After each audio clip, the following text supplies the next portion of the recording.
Welcome back, everyone, to the Muslim Professionals Podcast. I am Mehdi, the VP of Partnerships here at Muslim Professionals, and I am super, super excited about today's guest. We have the one, the only Musab Ali, who's running for mayor of Jersey City. Musab, assalamu alaikum. How are you feeling today?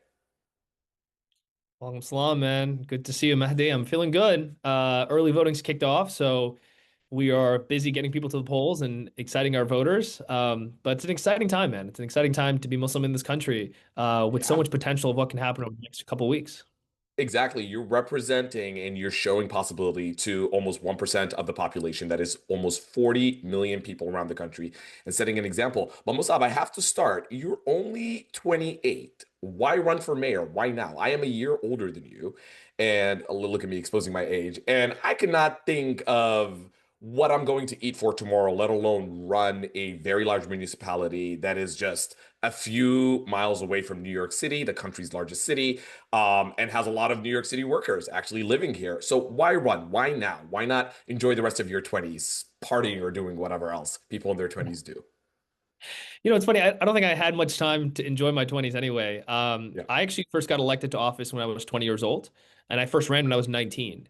And the reason I ran when I was 19 actually is because um, I went through the education system and I saw all the gaps that existed. And I sort of looked at, what Trump was saying about my town. So Trump only has one quote about Jersey City, and it's specifically about Muslims. He says, I remember watching in Jersey City, New Jersey, where thousands of people were celebrating on the rooftops during 9/11. And so in response to that, I was like, man, we've never had a Muslim in office in Jersey City. I kind of want to represent my community. Like, what is an opportunity for me to step up here? And I ran for Board of Education. I lost, but then when I was 20, I was elected, became the first Muslim ever elected, youngest Muslim elected in the country. And it really sort of like, shaped the way that I thought about politics, right? Is like the idea that we have time to wait. Man, every single year there are politicians taking away our rights, depriving our community of sort of taxpayer dollars that are being sent abroad towards different causes or other things that I think are really harmful to the greater good of what it means to be an American broadly. And so I said to myself, look, this is not a time to wait. It's not a time to sit on the sidelines. This is a time to step up and to demonstrate what leadership can look like across this country. So let's dive right into it. What is your vision for Jersey City? Like, what is the one thing that people should know about your candidacy? I have seen you around engaging with folks, talking to people, filming your very, very hilarious, I have to say, campaign videos in different neighborhoods in Jersey City. But what is the Ali administration going to be known for? Or what are you planning to implement for Jersey City? Like, what are some of your biggest goals for the city? What do you think we don't have right now, and what do you think we need, and how are you going to deliver that? Yeah, so I wanted to break that up into two things, right? One is what is the vision for the city? And then two is Mhm. what are the policies that help us get there, right? Yeah. So my vision for the city is sort of like an inclusive urban city, right? Mhm. Like inclusive urbanism, like we become a model for that. And to me, what that looks like is, it's a family where it's a place where families of all incomes can live. It's a place where kids can walk safely to school. It's a place where sidewalks and streets belong to everybody, right? So that's sort of the vision that I have, right? Where it's a dense community of people of all different backgrounds that can live together. And how we get there. So the three biggest things we talk about in Jersey City, one is about affordability, right? To make sure that we have more affordable housing. So you can build more affordable housing. You can make sure that we're continuing to build at a very rapid rate.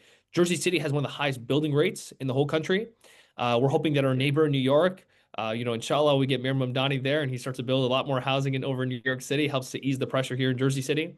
But we want to continue to build more housing, right? Housing of all income levels, but especially affordable housing. The second thing we want to do is we want our own take on the fast and free bus system, right? Mhm. So Zoran talks a lot about, a fast and free bus system with the MTA being free. As the mayor of Jersey City, we don't really have control over NJ Transit, but what I'd like to do is build our own bus system, sort of emulating what Hoboken has. So Hoboken sort of has this thing called the Hop that sort of gets Yeah. you in and around town. And we want to do the same thing here in Jersey City. And we don't have to raise taxpayer dollars to do that. We already have a transit subsidy that we set aside. It's around $7.5 million every single year. We want to take that money and put it into a bus system, right? Because fixed route transit is always just more efficient. And then the third thing is we talk a lot about corruption in New Jersey. And for people that are not from New Jersey, this is maybe like a uncommon theme, right? They're like, oh, like, why is he talking about corruption? Like, all politicians are kind of corrupt. New Jersey is very corrupt. I mean, let's just break it down for the people that are not from here. Hudson County even in my law school, has been known as one of the most infamous county when it comes to ethics across the country. When I was on the Board of Education, the board president was dual indicted by the Department of Justice and the Attorney General at the same time. So the federal government and the state government both came after him, one for embezzlement and then one for bribery. This is the same county where Senator Menendez just went to jail for taking gold bars from the Egyptian government, right? Like, Yeah. how many places in the country can they claim that? But And his that's why, wife. with his wife, man, it's just, the stories honestly could make for a sitcom that could be very entertaining. Hey, we had The But Sopranos at one point. we had the Sopranos, man, but those weren't people in office. These are just the Yeah. mobsters in the street. We're talking about the guys who, Right. get the pens and then, sign the papers. Um, so to me, it's very important that we sort of separate and distance ourselves from that. And so Mhm. we have taken this pledge that if you are a city contractor or a city vendor, we don't take your money. And I say this because actually, if you are a federal contractor, you are not supposed to donate to the federal officials, right? Yeah. I mean, they get around this rule through PACs and other sorts of things, but like traditionally, you're not supposed to have a federal contract and then give to a federal official because they're voting on your contract, right? I mean, we can think about this from an easy perspective. If you are a trash vendor and you donate $10,000 to a politician, and you get the trash contract, then you donate another $40,000 to a politician as like a thank you, like a wink. I mean, like that's not okay, right? Because you are taking away competition from the market, right? People who are entrepreneurs understand this, right? There's a moat that sort of exists where you're like, man, it's a pay to play system. If I don't give money to these politicians, I don't get these contracts. And that's not fair. It's not fair to the residents of Jersey City, and it's not fair to business owners who are trying to compete to, deliver the best services for the people of Jersey City. And so we have taken that pledge because that is also a part of affordability, right? Because frankly, the money that they're paying is a corruption tax. And they're taking that corruption tax and lining their pockets, right? Politicians are lining their pockets with taxpayer dollars because these services could be delivered at a lower fee, but instead, that money is going to the bank accounts of these politicians to make sure they can keep getting reelected. So you bring up two topics, and I want to hit on each of those. You brought up transportation briefly, and then you're talking about officials in positions of public trust. I want to hit on the transportation piece first. If you visit any of the Jersey City subreddits or you just speak to someone who lives in Jersey City, the number one complaint they have is not about buses, it's about the path transit system. And of course, for those of you who don't know, the path transit system is run by the Port Authority of New York and New Jersey, and part of it is also administered federally, I believe. So it's a whole jumble humble of different territorial states and party officials.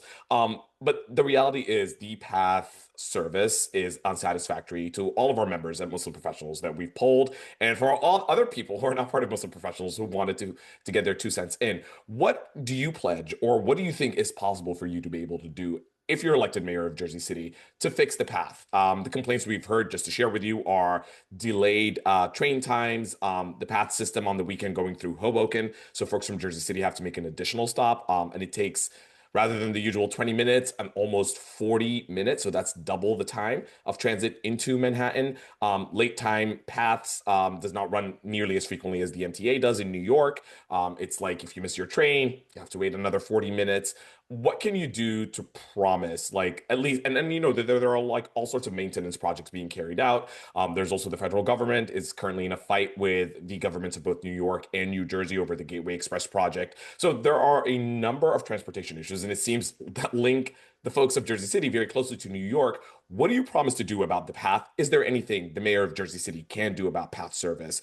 And how are you going to handle challenges from the federal government, who has made it very explicitly clear that if they don't see unidentified changes in both how local municipalities in New York and New Jersey are being run, they might withhold federally appropriated funding for different infrastructure projects, including ongoing maintenance in the path? So that's a Yeah, loaded question. that's a long question, man. I mean, it's longer than it's longer than a lot of times politicians talk. Yeah. You might have a good career in this if you're able to like structure that very well. But look, I would say this. The Port Authority, again, is not directly under the jurisdiction of the mayor, but what we Yeah. can do is we can build a really, really loud megaphone. Mm. And that is part of what we're trying to do through our social media platform, right? Is Yeah. really make sure that when we are going to task with the governor of New Jersey, the governor of New York, and we say, look, the residents of Jersey City need improvement in these services, they have to listen to us. The Port Authority board is appointed by the governor, but there should Mhm. always be one representative from Jersey City in particular to make sure that our voices are expressed. And let's talk about the dynamics of this for a second. It's not that the Port Authority doesn't have money, okay? They got a lot of money. The Port Authority is in charge of Newark Airport, JFK Airport, LaGuardia, the port, like the PATH train, right? This is one of the most expensive authorities in the entire country. So what needs to happen is they need to reallocate some of these resources, right? Because they'll do a $3 billion expansion on an airport because they know it makes them money, right? They'll look at the end of the day, Yeah. this airport is like a revenue generator. The problem with public transit is we lose money. Mhm. My ideal vision, actually, is that I think that the governor of New Jersey should just take over the path and put it under NG Transit. And yes, Mhm. it's going to lose money. But at the end of the day, like we need someone who's going to make this a priority for us and make sure that we are really investing in the path the way that it needs to be invested in. Because right now it's not, right? Right now, the weekend service, man, I mean, we both know this, right? If you're on the weekends, it's like a Saturday or Sunday, you miss that train, it could be 20 minutes, it could be 40 minutes, it could be up to an hour. And you were just packed like sardines waiting on that platform. And then sometimes the train might come and you may not still be able to make it. Right. So I think it's really important that we have someone who's really investing in the Port Authority and the path Mhm. to make sure that's really important to us. Now, when it comes to the federal government, look, Maddie, I'm going to be honest with you. If we win in Jersey City and inshallah Iran wins in New York, I expect Donald Trump to send a tweet out about Sharia law on both sides of the Hudson, right? Like he is going to have a field day with this idea that there are two Muslim mayors across the Hudson. But I am somebody that has been able to work with people across the aisle, right? Yeah. And I will work with any administration to help the people of Jersey City. That is my main prerogative. I care less about sort of like the egos than I do about progress, right? Yeah. I don't have an ego when it comes to progress, man. And a wise man once said, you get a lot more done in government if you're willing to share the credit, right? Mhm. And like, look, if Donald Trump is willing to invest in the PATH train and make it better, I will credit him. I will go Yeah. out of my way to be like, I am so happy the president came out and supported the PATH train. Because again, for me, it's not about ego. And like, yes, Right. I disagree with the president vehemently on so many issues, but I am willing to put all those aside when it comes to improving the lives of everyday Jersey Cityans. All right, and I think the residents of Jersey City would appreciate you hearing saying that. So I want to go back to the other theme that you hit on. You talked about corruption, and New Jersey certainly has had its fair share of corrupt public officials, or at least those who have been convicted of violating the public trust. How is an Ali administration going to be different? What are some of the efforts or policies that you think of putting forth that promote transparency, or at least tell the Jersey City residents that, hey, there's a new mayor here in town, and it's not going to be business as usual, and there's everything is above board, essentially. What is your plan for Yeah, that? a big part of this is being transparent, right? So Mhm. transparent about who gets contracts, transparent about how much these contracts are for, and transparent about results, right? Like, Yeah. are people actually delivering on their services? I think what's so important about the platform that we're building here is I want to be a mayor who's hands-on and accessible to the people, right? Yeah. That, Jersey City, we're lucky it's only 300,000 people. And I say that because 300,000 people is a lot. But relative to New York, which is 9 million people, right? We can actually get a grasp on like what's happening here, right? We can get a sense of what are the different people and different interactions that are happening. And I want to make sure that people know we are going to be completely transparent with our contracts, who gets these contracts, our guidelines, how to apply for these contracts, right? Because Yeah. look, when you're getting paid by certain contractors, you don't want a competitive process, like an actual competitive process, right? Because you want to make sure your boys keep getting their contracts because you keep getting paid. Yeah. But we have the opposite approach, right? I actually want to increase competition when it comes to contracts. I want to make it as easy as possible for people to apply for government contracts, to get licensed, to have the opportunity to bid, to help serve the people of Jersey City, and to make a profit. So for me, this is not about, look, how do I make sure my people get on? It's about making sure, look, how do I make sure that we have the best services possible, that the people who are delivering these services, you know that we are holding them accountable to make sure that they're doing the right thing by the people of Jersey Mhm. City. So On that note, one of your opponents, Jim McGreevey, who was a former governor of New Jersey from 2002 and 2004, has obviously held a lot of executive power position. He has made some claims that his executive experience is irreplaceable in this race. And he has implied that your lack of experience might actually be detrimental to the people of Jersey City. He does have a point. You've never held executive office before. Why do you feel you're best positioned to be mayor and to run a large municipality? What are you bringing into this? Yeah, I mean, first, let's talk about Jim's experience, right? I mean, like, it's hilarious to me that somebody who has resigned in disgrace, somebody who has, faced corruption allegations, someone who's been fired from their job for misappropriating money is talking about experience, right? Because I don't have the experience of any of those things, but the Yeah. experiences that I do have, right? Look, among my opponents, right, aside from Governor McGreevey, I'm the only one who has actually negotiated contracts. I'm probably the only one who's negotiated union contracts in the last 10 years. I Oh, don't know wow. that, Mr. McGreevy has, right? I'm the only person that has had to deal with a pandemic at a level where I had to fight the governor of New Jersey, have them Yeah. amend their executive order, fight with the mayor of Jersey City, get vaccines, fight with the teachers union to get them back into the schools. Then I went back a couple months later and fought with the White House to get a letter from the Department of Education against the governor of New Jersey to fight for funding for our school district. Like these are not things that are traditionally done by 23-year-olds, right? Like, No. and to disqualify those experiences of like, oh, we've never been in government.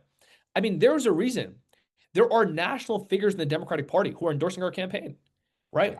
Yeah. The fact is, when you think about politics, so much of it is about relationships. And let's talk about the relationships that we are bringing to the table. We are part of a national conversation.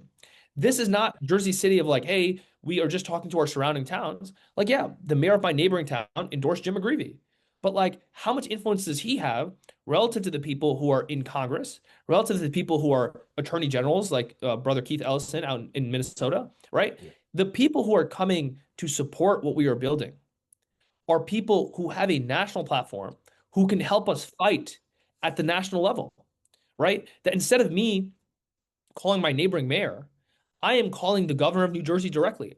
That I am calling people who work directly with the White House. That I'm calling the members of Congress and saying, hey, we are under attack and we need your support. How can you help us make it happen? So again, we have invested over a decade in building those relationships.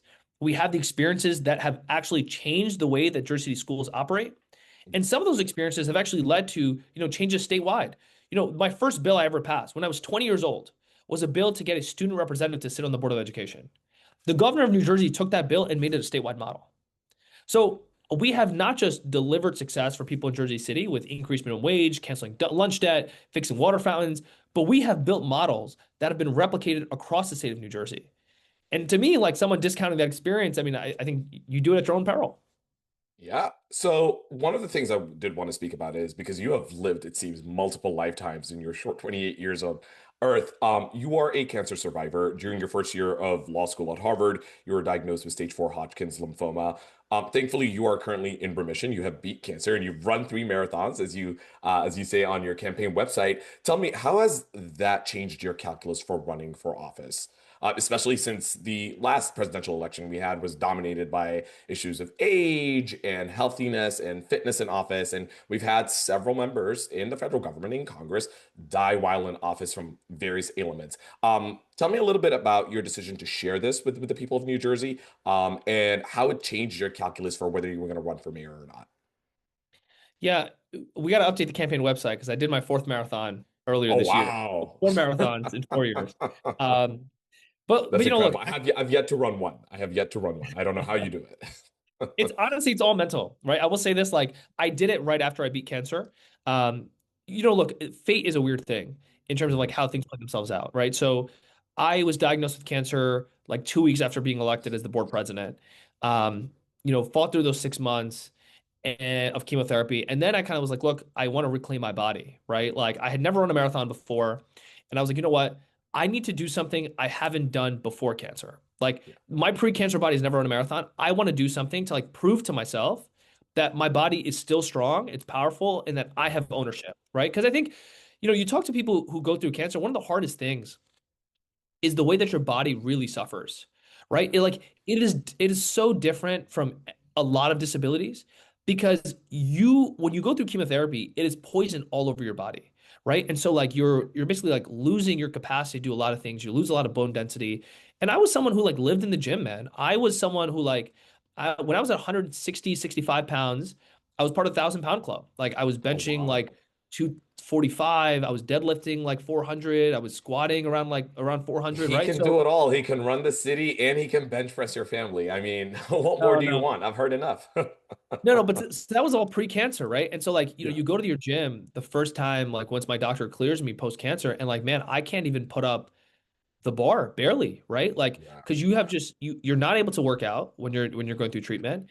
And beyond that, like your body is really suffering, really Yeah. suffering. And so I said to myself, look, I want to do something for me that I can try to achieve that's going to be different, right? Like, I don't know if I'm going to ever be able to put up 3 plates. I'll be honest. Like, especially now with the sort of like, work that I have, like, I don't know if it's possible. But I was like, you know what? What I can do is I can try every day to run a mile, to run 2 miles, something like that. And that turned into my first marathon. But it also sort of expressed to me this idea of like our mortality, right? How much time do Yeah. we really have? And so people often ask me like, "Oh, you're so young, like live your life." And I'm like, "Man, listen, I don't know how much life we have, right?" That when I was 23, I sort of had to understand this question of like, "Okay, how much longer do I have to be here on Earth?" And I Mm, sort of recognized myself, you know what? I'm so lucky because I'm doing exactly what I want to be doing. Some people spend their whole lives trying to find their calling and they can't do it. And when I was 23, I looked in the mirror and I was like, you know what? I am doing exactly what I'm going to be doing. If it's 6 months left, 6 years left, 60 years left, I want to be in public service. And so I say to myself, you know what? I'm going to do public service. So I graduated from law school, start doing voting rights work, and then step up to run for mayor. And it's been such a rewarding experience for me to be in this system, to be fighting this fight, and to really just, allow people also who have had cancer to know, like, look, that's not the end all be all, right? That there's so much more that you can do.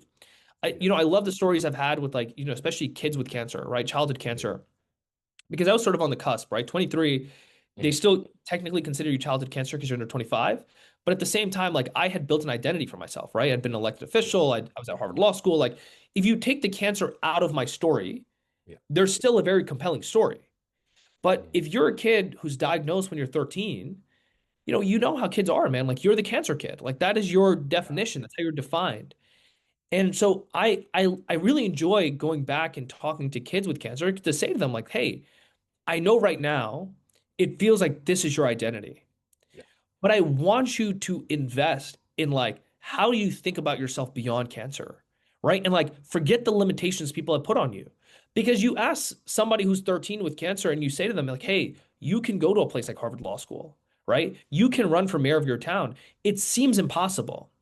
But when you see someone doing it, it sort of shifts the way that you think about what's real, right? Like Yeah. what is possible within your own life. Which is an amazing segue to my last question to you. And I do want to point out how remarkable it was that you did not stop working as president of the Board of Education of Jersey City while you were undergoing chemotherapy. To me, that is incredible and even less of an excuse for me when I struggle to get out of bed on Monday mornings. But you've inevitably been compared to the other South Asian running for mayor across the Hudson. And we've brought this up a couple of times, but how would an Ali administration be different from a Mamdani administration? Obviously, you guys are going to be running very different cities. And just for our listeners here, because we have a lot of Muslim professionals who've just graduated from college and who are just starting out their careers or just trying to figure out for themselves what their life looks like. What message do you have for other Muslims around the country who are maybe considering positions of public office? Yeah, I think the biggest difference between Mamdani and myself is we also get control of the city council. So the city council is under the mayor's administration, like we all run at the same time. So I've endorsed, Mhm. 8 people who are running for city council Right. to go on and like be elected. So like hopefully helps with my legislative agenda. The other thing is Jersey City has a very strong mayor system. So the mayor has immense amounts of power that you can actually work with directors and move things along. And I think Yeah. what's really nice for me is we're very nimble, right? Yeah. That, the bigger something is, the harder it is to have change because Mhm. there's so many parts of the gears that you have to shift. But because we're smaller, we're more nimble, we can actually like really drive change at a very fast pace. And so what we want to do is we really want to start to experiment a lot of things, right? To say, okay, like what are the big ideas that we can push forward to really advance the city? And I would say the other big thing is like we are very pro building housing. And I know this is hard in Nice. some parts of New York, especially some like, in some of these boroughs, right? Like it's harder to like change zoning. But we basically want to double down on density. We're like, look, like this is a city. Like, let's embrace it. Let's build more density. Let's build more housing. Let's make it into a place where people want to live and can afford to live here. I think the other big difference is when we think about philanthropy. Bro, I am so jealous of New York because they have so many huge foundations, right? You have billionaires Yes. who have, decided to give back. Like now, I'm not saying all billionaires are good guys, right? We Yeah. know a lot of But billionaires are spending what money. you're saying is we need our own little island off the coast But of we, Hoboken. what I'm saying is, we need people. It doesn't have to be the billionaires, but like people who are investing in philanthropy, right? I Yeah. look even Newark. In Newark, there's the MCJ Amelia Foundation, the Victoria Foundation, the Devils Foundation, Panasonic's Foundation, Audible's Foundation. Yeah. Bro, I look in Jersey City and I look around and I say, I have Goldman Sachs, JP Morgan, DTC, Verisk, Organon. None of them have foundations that give back to Jersey City. Yeah. So how do I build a cultural philanthropy here, which New York has done an incredible job of, right? To say, Yeah. look, you sit on these boards and you pay a bunch of money to like provide services that the city doesn't have to pay for. How do I get people in Jersey City to like invest in philanthropy in that same way? And that's like been a big focus for me, especially as you think about working professionals, right? Like now you are in the opportunity to start to give back. How do you do that? Um, Now, on the other side of this, for people who are thinking about public service and being in office someday, look, I think the most important thing is just staying morally grounded, right? Yeah. To make Yeah. sure that you are not making decisions for political considerations, but Mhm. making decisions based on what you believe is morally right. And I say that because when I was growing up, I had a lot of friends who were silent on issues because they said to themselves, one day I want to be a politician. But I think today's era of politics values authenticity. Mhm. And this goes back to like, October 7th, right? Post October 7th, man. I have advisors who come to me and they're like, Musab, you went to Harvard Law School, you beat cancer, you've been an elected official, just don't talk about Palestine. And we'll let you do whatever you want. And I said to them, like, man, I don't care about my political career. This to me is not about politically what's the right thing to do. It's about morally. How can I question what is happening, right? Like, it is more important for me to step up and to say, look, I believe that this is happening is wrong. And I have to stand up for that. Whether that means politically I'll be demonized or not, we must fight for the people of Palestine. And I say that because, I think it's easy sometimes to look at the majority of elected officials and say, oh, like these are people who, capitulate to whatever the needs are of like, the powerful. But I think particularly for us, we want to make sure that we are fighting each and every single day for morally grounded leaders. Amazing. And what a great note to finish on. Musab, for our viewers who want to go and support you, where can they find more about your candidacy and about your vision for Jersey City? Yeah, so if they go to ali2025.com, and in particular, the last bit push for donations, if they want to go to ali2025.com/donate, would really help us get over the finish line. I also love how the URL for your campaign sounds like Muhammad Ali has come back from one last great bout. And that might be what we're looking for in November. Musab Ali, thank you so much for your time. And best of luck in November. Thanks, Medic. Appreciate it.